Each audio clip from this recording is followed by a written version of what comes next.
Hello friends, कैसे हैं।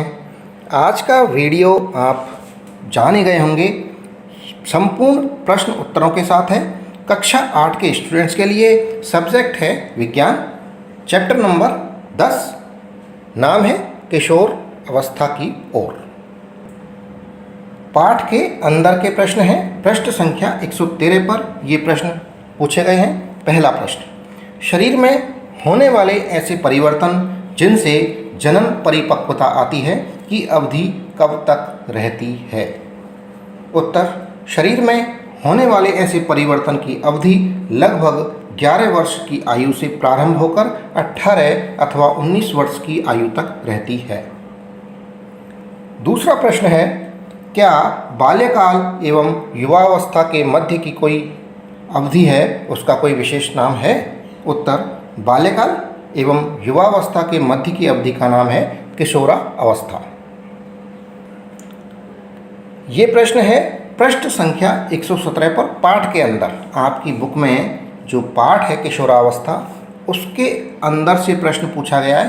पृष्ठ संख्या 117 पर, यौवन आरंभ में होने वाले परिवर्तनों का प्रारंभ कौन करता है। उत्तर, यौवन आरंभ में होने वाले परिवर्तनों का विभिन्न हार्मोन्स के कारण होते हैं। यौवन आरंभ होता है तब उसमें जो परिवर्तन होते हैं वो विभिन्न हार्मोन्स के कारण होते हैं।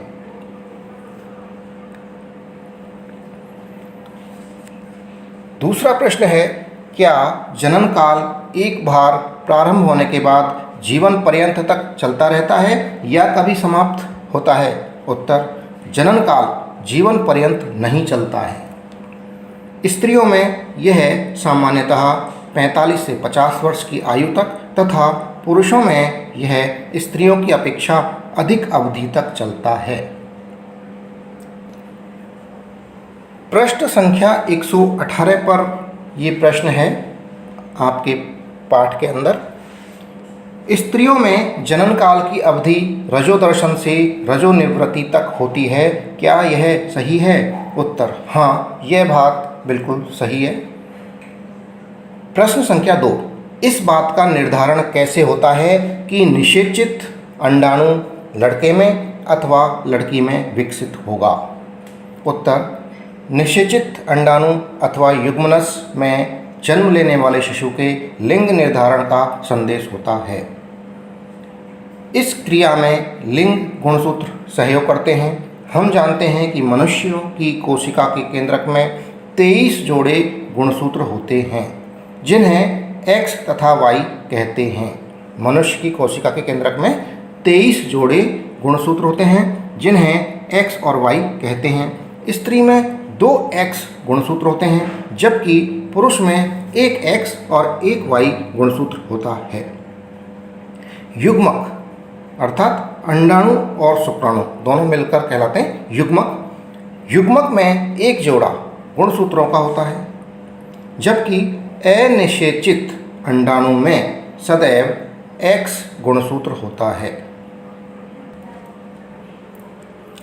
शुक्राणु 2 प्रकार के होते हैं जिनमें एक प्रकार में X गुणसूत्र एवं दूसरे प्रकार में Y गुणसूत्र होता है।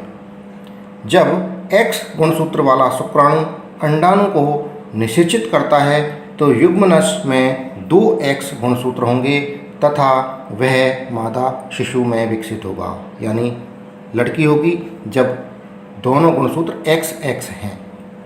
और यदि अंडाणु को निषेचित करने वाले शुक्राणु में Y गुणसूत्र है तो युग्मनस नर शिशु में विकसित होगा, लड़का होगा।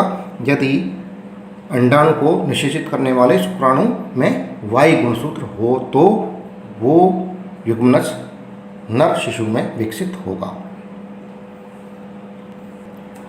ये चित्र है, शुक्राणु है, अंडाणु है।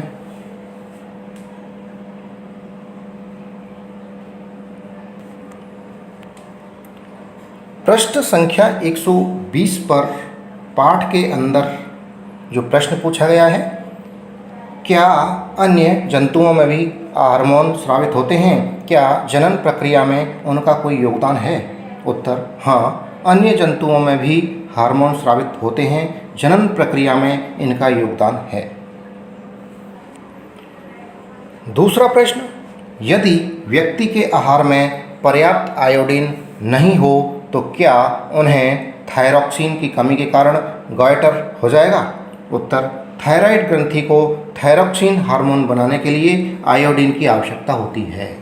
यदि आहार में पर्याप्त आयोडीन नहीं होगी तो पर्याप्त थायरॉक्सिन का निर्माण नहीं होगा, जिससे उसे गॉइटर यानी घेंगा रोग हो सकता है। पाठ के अंत में दिए हुए प्रश्न हैं। पहला प्रश्न, शरीर में होने वाले परिवर्तनों के लिए उत्तरदायी अंतःस्रावी ग्रंथियों द्वारा स्रावित पदार्थ का नाम क्या है? उत्तर है हार्मोन। दूसरा प्रश्न है, किशोरावस्था को परिभाषित कीजिए। उत्तर, जीवन काल की ये वह अवधि जब शरीर में ऐसे परिवर्तन होते हैं जिसके परिणाम स्वरूप जनन परिपक्वता आती है, किशोरावस्था कहलाती है। एडोलसेंस, यह अवस्था 11 वर्ष की आयु से प्रारंभ होकर 18 अथवा 19 वर्ष तक की होती है। यह अवधि क्योंकि अंग्रेजी के टीन्स यानी 13 से 18 या 19 वर्ष की आयु होती है, इनमें टीन आ रहा है, इसीलिए किशोरों को टीन से शुरुआत करने वाले वर्ड टीनेजर्स भी कहा जाता है। लड़कियों में यह अवस्था लड़कों की अपेक्षा 1 या 2 वर्ष पूर्व प्रारंभ हो जाती है।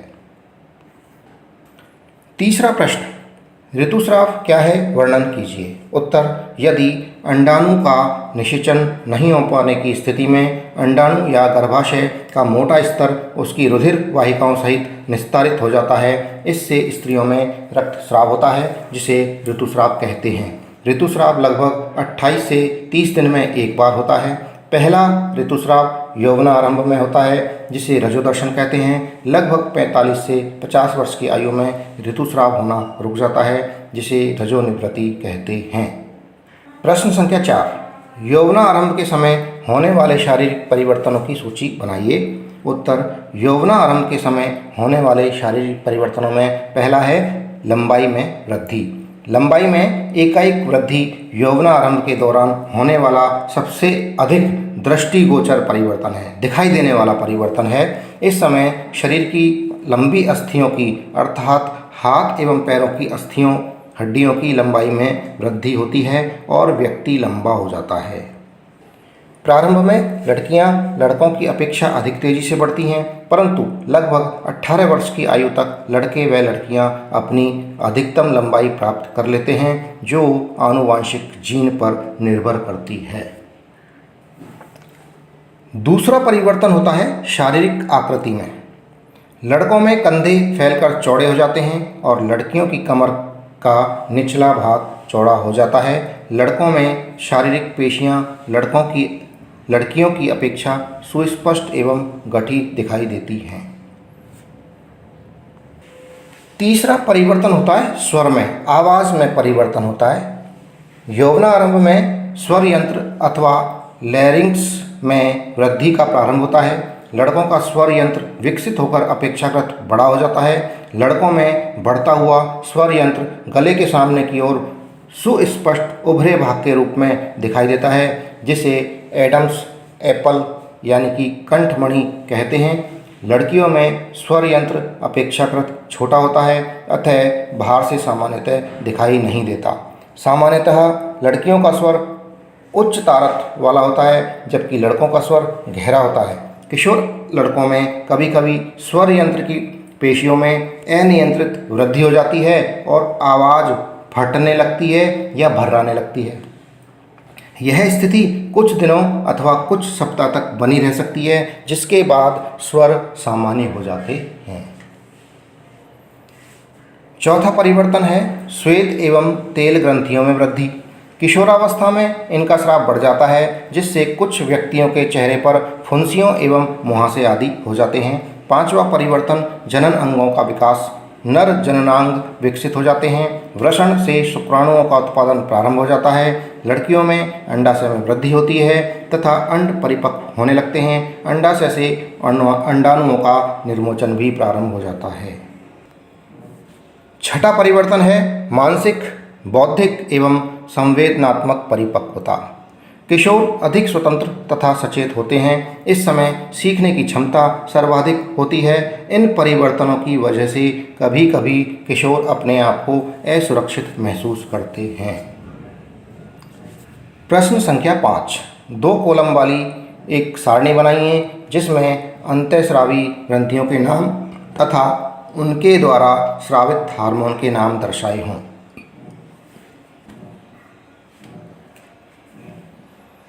उत्तर, यहाँ पहले कॉलम में अंतःस्रावी ग्रंथियों के नाम दे रखे हैं, दूसरे कॉलम में हार्मोन के नाम हैं जो स्रावित होते हैं ग्रंथियों में से।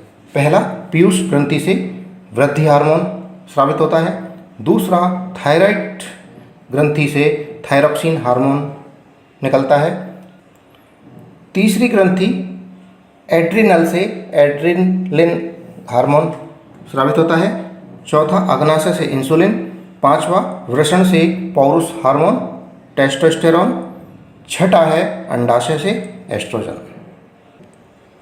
छठा प्रश्न है, लिंग हार्मोन क्या है, उनका नामकरण इस प्रकार क्यों किया गया, उनके प्रकार्य बताइए। उत्तर, नर में वृषण द्वारा एवं मादा में अंडाशय द्वारा स्रावित हार्मोन लिंग हार्मोन कहलाते हैं। इन्हें यह नाम इसलिए दिया गया है क्योंकि यह नर और मादा लिंग में भिन्न भिन्न होते हैं। ये नगर नहीं है, नर है, नर और मादा लिंग में भिन्न भिन्न होते हैं। नर लिंग हार्मोन होते हैं टेस्टोस्टेरोन, पहला है यह वृषण द्वारा स्रावित होता है, दूसरा इससे लड़के के चेहरों के बालों में वृद्धि होती है, तीसरा यह शुक्राणु उत्पन्न करने की क्षमता उत्पन्न करता है। मादा लिंग हार्मोन एस्ट्रोजन, पहला अंडाशय द्वारा स्रावित होते हैं, दूसरा ये मादा में गौण जनन लक्षण जैसे स्तनों की वृद्धि आदि को नियंत्रित करते हैं, तीसरा यह गर्भधारण में सहायक है। प्रश्न संख्या 7, सही विकल्प चुनिए।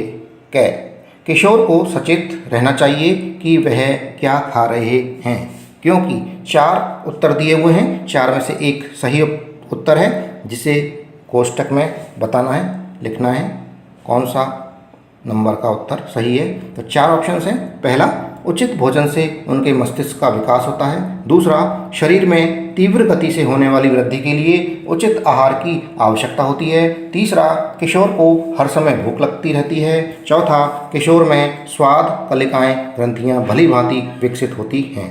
तो सही ऑप्शन है दूसरा, शरीर में तीव्र गति से होने वाली वृद्धि के लिए उचित आहार की आवश्यकता होती है। ख, स्त्रियों में जनन आयु काल का प्रारंभ उस समय होता है जब उनके, ये 4 ऑप्शंस हैं, पहला ऋतुस्राव प्रारंभ होता है, दूसरा स्तन विकसित होना प्रारंभ करते हैं, तीसरा शारीरिक भार में वृद्धि होने लगती है, चौथा शरीर की लंबाई बढ़ती है। सही ऑप्शन है पहला, जब ऋतुस्राव प्रारंभ होता है। ग, निम्न में से कौन सा आहार किशोर के लिए सर्वोचित है। 4 ऑप्शंस हैं, 4 में से सही ऑप्शन है सेकंड, दूसरा ऑप्शन, दूसरा जो है उत्तर वो करेक्ट ऑप्शन है, रोटी दाल और सब्जियां। प्रश्न संख्या 8, निम्न पर टिप्पणी लिखिए। पहला, एडम्स एप्पल पर लिखना है, दूसरी टिप्पणी करनी है गौण लैंगिक लक्षण पर, तीसरी गर्भस्थ शिशु में लिंग निर्धारण पर। पहला, एडम्स एप्पल। यौवनारंभ में स्वर यंत्र अथवा लैरिंक्स में वृद्धि का प्रारंभ होता है। लड़कों का स्वर यंत्र विकसित होकर अपेक्षाकृत बड़ा हो जाता है। लड़कों में बढ़ता हुआ स्वर यंत्र गले के सामने की ओर सुस्पष्ट उभरे भाग के रूप में दिखाई देता है, जिसे एडम्स एप्पल अर्थात कंठमणि कहते हैं। दूसरा, गौण लैंगिक लक्षण। युवावस्था में लड़कियों के में स्तनों का विकास होने लगता है तथा लड़कों के चेहरे पर बाल उगने लगते हैं, अर्थात दाढ़ी मूंछ आने लगती हैं। ये लक्षण क्योंकि लड़कियों को लड़कों से पहचानने में सहायता करते हैं, अतः इन्हें गौण लैंगिक लक्षण कहते हैं। लड़कों के सीने पर भी बाल आ जाते हैं। लड़कों एवं लड़कियों दोनों में ही बगल एवं जांघों के ऊपरी भाग अथवा प्यूबिक क्षेत्र में भी बाल आ जाते हैं। तीसरा, लक्षण गर्भस्थ शिशु में लिंग निर्धारण। हम जानते हैं कि मनुष्यों की कोशिका के केंद्रक में 23 जोड़े गुणसूत्र होते हैं जिन्हें X तथा Y कहते हैं। स्त्री में 2 X गुणसूत्र होते हैं जबकि पुरुष में 1 X तथा 1 Y गुणसूत्र होता है।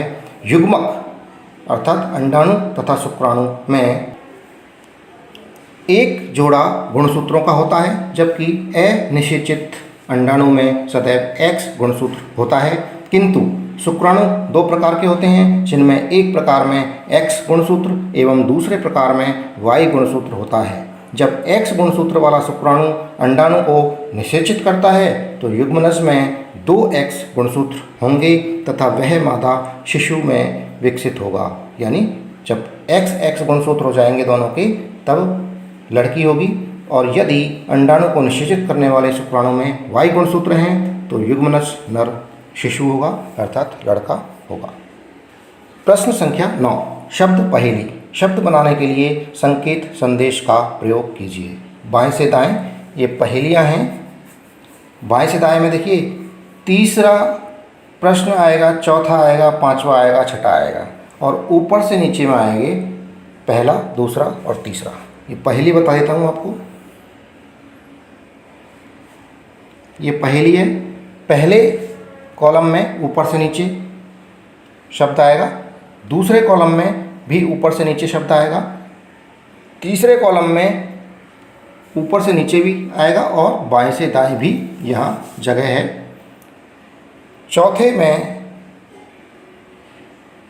बाएं से दाएं है, पांचवें में भी बाएं से दाएं शब्द आएगा, छठे में भी केवल बाएं से दाएं शब्द आएगा, ऊपर से नीचे नहीं आएगा। यहाँ पर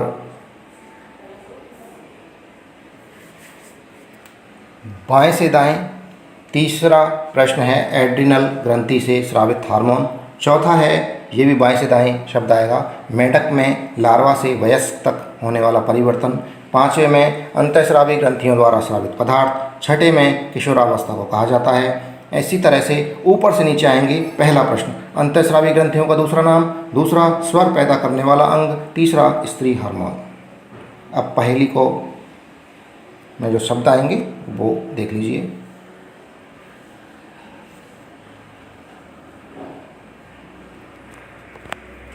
पहले में आ गया नलिका विहीन, दूसरे में स्वर यंत्र, तीसरे में बाएं से दाएं एड्रीनलिन, ऊपर से नीचे एस्ट्रोजन, चौथे में बाएं से दाएं कायांतरण, ऊपर से नीचे इसमें नहीं है प्रश्न।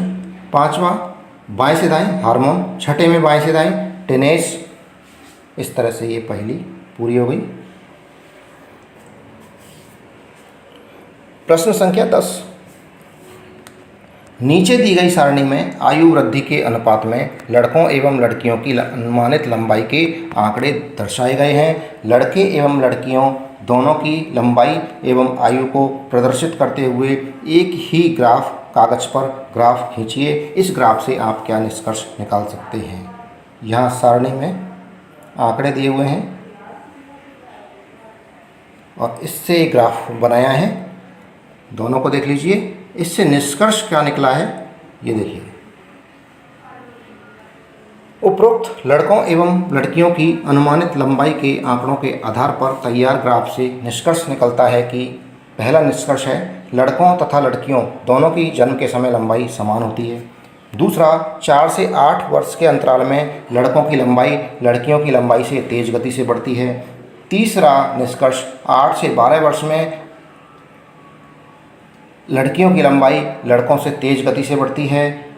चौथा निष्कर्ष है 16 वर्ष तक पहुँचते पहुँचते दोनों की लंबाई समान हो जाती है। पांचवा निष्कर्ष है 16 से 20 वर्ष में लड़कों की लंबाई लड़कियों से अधिक हो जाती है। दोस्तों, इसी के साथ में ये वीडियो समाप्त हुआ। जो चैनल पर नए हैं वो चैनल को सब्सक्राइब ज़रूर कर लें। वीडियो पसंद आ रहा है वीडियो को लाइक ज़रूर करें। धन्यवाद। Thank you.